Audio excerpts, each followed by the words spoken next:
মনোযোগ ওনার কাছে আসলেন একজন ভিক্ষুক করতে, ভিক্ষা করতে।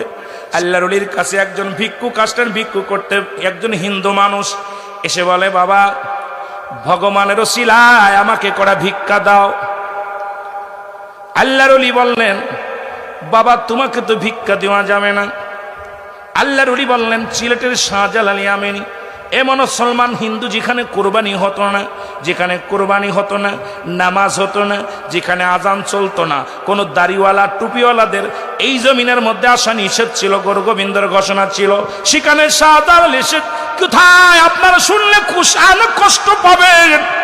বুড়ানুদ্দিনের ছেলের আকিকা দেওয়ার জন্যে গরু কুরবানি করা হলো, নিজের কলিজার টুকরা সন্তান বুড়ানুদ্দিনের বুক থেকে টেনে হিসড়ে নিয়ে যাওয়া হলো, বাবার চোখের সামনে সন্তান। ওই আল্লাহর ওলি কি করলেন, বলে বাবা তুমি আমার কয়ে যে ভিক্ষা দেওয়ার মতো কিচ্ছু নাই, তুমি বিদায় হয়ে যাও। বলে হুজুর আপনার সামনে যে পানির গিলাসটা দেখা যায়, ওই পানির গিলাসটা আমাকে দেয়া দেন। বলে বাবারে তোরে আমি দিতাম, পানির গিলাসটা তোরে ভিক্ষা দিতাম, কিন্তু ভগবানের নামে চাইছি রে, এই জন্য তোকে দিব না। তুই যদি আল্লাহর হস্তে চাইতি, আমার আল্লাহকে বলতে, আল্লাহর হস্তে যদি চাইতি তাহলে দিতাম। সুতরাং সব কিছুর মালিক আমার আল্লাহ, তুমি ভগবানের দোহাই দিয়ে চেয়েছো, কোনোদিন সম্ভব না এটা দেওয়া নাই। ফকির মানুষ, লুবি মানুষ চিন্তা করছে এত সুন্দর গিলাসটা নিতেই হবে। পরবর্তী সময় এসে বলে, হুজুর আল্লাহর হস্তে আপনার ওই গিলাসটা আমাকে ভিক্ষা দেন। মারহাবা বলা যাবে না? একটু জোরে বলা যাবে না? হুজুর ওই গিলাসটা আমাকে ভিক্ষা দেন, আল্লাহর হস্তে ভিক্ষা দেন। ভিক্ষা দিয়ে দিলেন। হুজুর বললেন, বাবা ভিক্ষা দিব।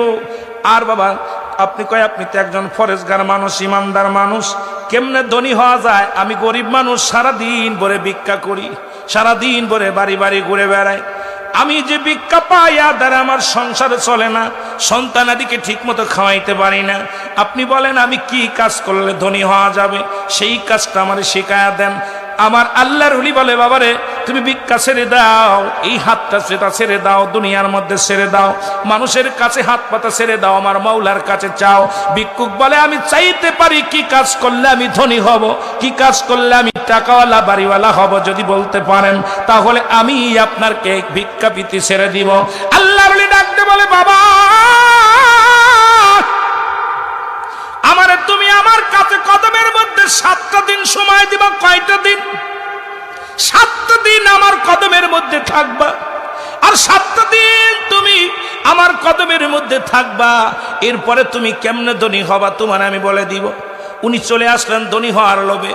ফকির মানুষ অনেক লোভে পড়ে গেলেন। ভিক্ষুক মানুষ এসে প্রথম দিন দেখে আল্লাহর ওলি সারা রাত ভরে তাহাজ্জুদের নামাজ পড়ে আল্লাহর জিকির করে, চোখের পানি ছেড়ে কান্দে আর বলে, আল্লাহ